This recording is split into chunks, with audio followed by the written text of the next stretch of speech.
नमस्कार मित्रों, हमारी सीरीज चल रही है ग्रहों के सिद्धांतों पर, एपिसोड नंबर 12। और आज हम बात करने जा रहे हैं आपसे राहु केतु की अवस्था, राहु केतु की उच्च स्थिति, निम्न स्थिति, नीच स्थिति, स्वग्रही स्थिति और मूल त्रिकोण स्थिति के बारे में। ये एपिसोड शुरू करने से पहले छोटी सी एक चर्चा करना चाहूँगा। ये क्वेश्चन आया है हमारे पास संजय जी का, लुधियाना पंजाब से। इन्होंने प्रश्न किया है कि किसी भी ग्रह की उच्च स्थिति और नीच स्थिति क्यों बनती है, कैसे बनती है, वो हम चर्चा कर चुके हैं, लेकिन क्वेश्चन ये है कि क्यों बनती है। एक अच्छी बात है, जिज्ञासा हुई और अपने विवेक के अनुसार मैं इस जिज्ञासा को शांत करने का प्रयास भी करूंगा।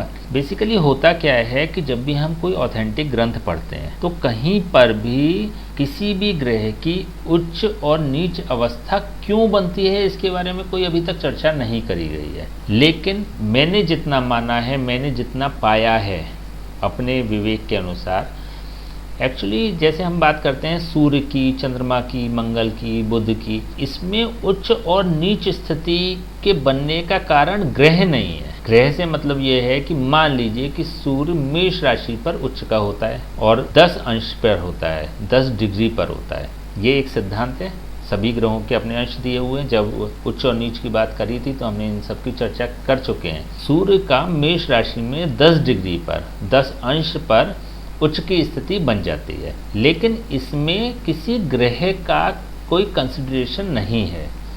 इट मीन्स कि मेष राशि का स्वामी मंगल होता है, मेष राशि पर क्यों उच्च का हो जाता है और तुला राशि पर क्यों नीच का हो जाता है ना। इसका कोई भी सरोकार नहीं है। इसका जो सीधा सा सिद्धांत है, जो मैंने पाया है, मैंने अपने विवेक के अनुसार समझा है, क्योंकि मैं अगेन फिर कहना चाहूँ किसी भी ऑथेंटिक ग्रंथ में इसकी चर्चा नहीं की गई है। मेरी जितनी जानकारी है उसके अनुसार इसका जो कारण है वो है नक्षत्र। जैसे सूर्य मेष राशि में 10 डिग्री पर उच्च का होता है, मेष राशि की 10 डिग्री अश्विनी नक्षत्र की होती है। अश्विनी नक्षत्र के कारण सूर्य इस स्थिति में केतु के नक्षत्र पर सूर्य उच्च का हो जाता है। दूसरी चीज हो के मान लीजिए इसी तरह से हम बात करें चंद्रमा की, तो चंद्रमा वृषभ राशि के 3 डिग्री पर उच्च का होता है, तो वृषभ राशि का 3 डिग्री पर कृत्तिका नक्षत्र क्लिक करता है, तो कृत्तिका नक्षत्र का जो स्वामी है वो सूर्य होता है। तो चंद्रमा सूर्य के नक्षत्र में परम उच्च की गति को प्राप्त होता है। इसी प्रकार मंगल की अगर बात करते हैं तो मंगल मकर राशि में 28 डिग्री पर या 28 अंश पर उच्च का होता है। तो 28 डिग्री जो होते हैं मकर राशि में, मंगल जब मकर राशि में प्रवेश करता है तो मकर राशि के 28 डिग्री पर धनिष्ठा नक्षत्र क्लिक करता है। तो धनिष्ठा नक्षत्र का जो स्वामी है वो स्वयं मंगल है। तो मंगल अपने नक्षत्र में परम उच्च की अवस्था को प्राप्त होता है। जब देखिए नक्षत्र की और डीप स्टडी करेंगे ना तो आपको ये पता चलेगा कि जैसे कि 3 नक्षत्र होते हैं मंगल के, तो उसमें केवल धनिष्ठा को ही क्यों लिया गया है ना। जैसे जैसे आप पढ़ते चले जाएंगे वैसे वैसे आपको और चीज़ें क्लियर होती चली जाएंगी। आई थिंक कि धनिष्ठा का जो कारक हैं या तत्व हैं या उसका वातावरण है वो मंगल के लिए ज़्यादा कंफर्टेबल होता है, इसलिए वो उसमें उच्च अवस्था में प्राप्त होता है। बुध की बात करें तो 15 डिग्री पर पूर्वा फाल्गुनी नक्षत्र में परम उच्च को प्राप्त होता है। तो पूर्वा फाल्गुनी नक्षत्र का जो स्वामी है वो शुक्र है। शुक्र और बुध आपस में परम मित्र हैं, तो इसलिए वो अपने मित्र के घर में ज़्यादा कंफर्टेबल फील करता है। ठीक है, तो इसी तरह से प्रत्येक ग्रह की अगर बात करें हम, प्रत्येक ग्रह अपने पर्टिकुलर नक्षत्र में, जैसे गुरु की बात करते हैं, गुरु कर्क राशि में 5 डिग्री पे उच्च का होता है।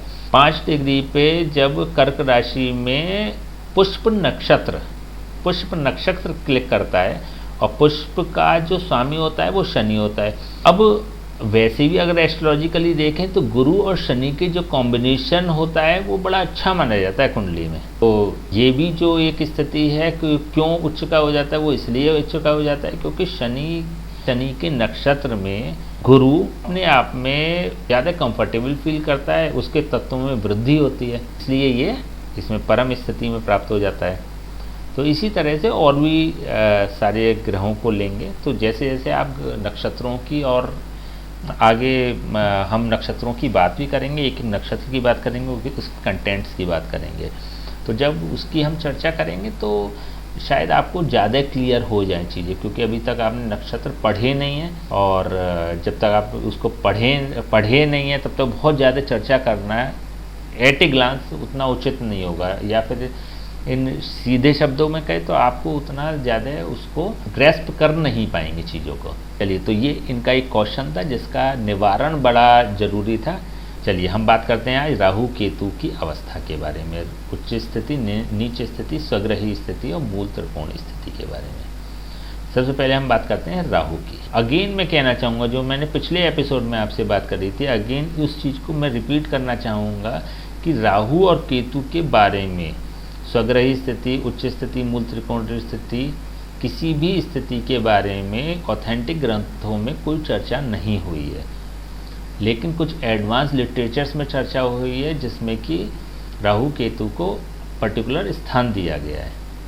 पुराने ग्रंथों की अगर बात करें, पुराने लिटरेचरों की बात करें, ऑथेंटिक लिटरेचर्स की अगर बात करें, तो वहाँ पर केवल जिस राशि में होता है, जिस ग्रह में होता है, जिस भाव में होता है, और जिन ग्रहों के सानिध्य में होता है या जिन ग्रहों से योग बना रहा होता है, उसी के अनुसार इन दोनों के फल हो जाते हैं। ये एक सीधा सा सिद्धांत है, लेकिन क्योंकि एडवांस लिटरेचर की अगर हम बात करते हैं तो उसमें पर्टिकुलर स्थान दिया गया है। जैसे राहु वृष राशि में उच्च स्थिति में होता है, राहु वृष राशि में उच्च स्थिति में होता है, राहु वृश्चिक राशि में नीच स्थिति में होता है, राहु मेष राशि में स्वग्रही स्थिति में होता है, और राहु कर्क राशि में मूल त्रिकोण स्थिति में होता है। वृष राशि, वृश्चिक राशि, मेष राशि और कर्क राशि, ये चारों इंपॉर्टेंट राशियाँ हैं। जब हमने पहले ही बात करी थी, आपको उच्च और नीच के बारे में बताया था, तब भी ये बताया था कि जिस राशि में कोई ग्रह उच्च का होता है, उसके जस्ट अपोजिट जो राशि बैठी होती है उसमें वो नीच का हो जाता है। ठीक है, वो सिद्धांत यहाँ भी कार्य करता है। केतु के बारे में जान लेते हैं। केतु वृश्चिक राशि में उच्च स्थिति में होता है, केतु वृष राशि में नीच स्थिति में होता है। जो राहु की स्थिति थी उससे जस्ट अपोजिट स्थिति है ये। केतु वृश्चिक राशि में उच्च का होता है और केतु वृष राशि में नीच का होता है। केतु तुला राशि में स्वग्रही होता है और केतु मकर राशि में मूल त्रिकोण स्थिति में होता है। ये चारों इसकी अवस्थाएं होंगी। तो राहु और केतु की हमने अवस्था की बात करी है। हालांकि ये ऑथेंटिक ग्रंथों में आपको कहीं नहीं मिलेगा, लेकिन एडवांस लिटरेचर में इसकी चर्चा की गई है। या तो आप ऑथेंटिक ग्रंथों के हिसाब से राहु केतु को कंसीडर कर सकते हैं, जो बताया गया है कि जिस भाव में बैठते हैं, जिस राशि में बैठते हैं, जिन ग्रहों के साथ बैठते हैं और जिन ग्रहों के साथ संबंध बनाते हैं, उसके अनुसार इनके फल हो जाते हैं। अदरवाइज आप इस रूप में भी इसको कंसीडर कर सकते हैं कि इसकी उच्च स्थिति भी होती है, नीच स्थिति भी होती है, स्वग्रही स्थिति और मूल त्रिकोण स्थिति भी होती है। इस हिसाब से भी आप कंसीडर कर सकते हैं। डिपेंड करता है कि आप राहु केतु के लिए किस सिद्धांत में ज़्यादा कंफर्टेबल फील कर रहे हैं। दोनों ही तरीके से लोगों के या एस्ट्रोलॉजर्स के प्रेडिक्शंस अच्छे होते हैं। बहुत बड़े बड़े एस्ट्रोलॉजर्स उच्च और नीच स्थिति को कंसीडर करते हैं और बहुत बड़े बड़े एस्ट्रोलॉजर इन स्थिति को बिल्कुल कंसीडर ही नहीं करते हैं। तो ये सब कुछ आप पे निर्भर करता है कि आप कौन सी स्थिति को एक्सेप्ट करना चाहते हैं, कंसीडर करना चाहते हैं, क्योंकि यहाँ पर सभी ग्रहों के सिद्धांतों की बात हो रही है। इसीलिए ज़रूरी है कि राहु केतु की जो अवस्था है उसके बारे में भी चर्चा किया जाए, इसलिए यहाँ पर इन टॉपिक पर चर्चा हुई। चलिए नेक्स्ट हम बात करेंगे नए सिद्धांत के साथ। तब तक के लिए आज्ञा दीजिए। नमस्कार।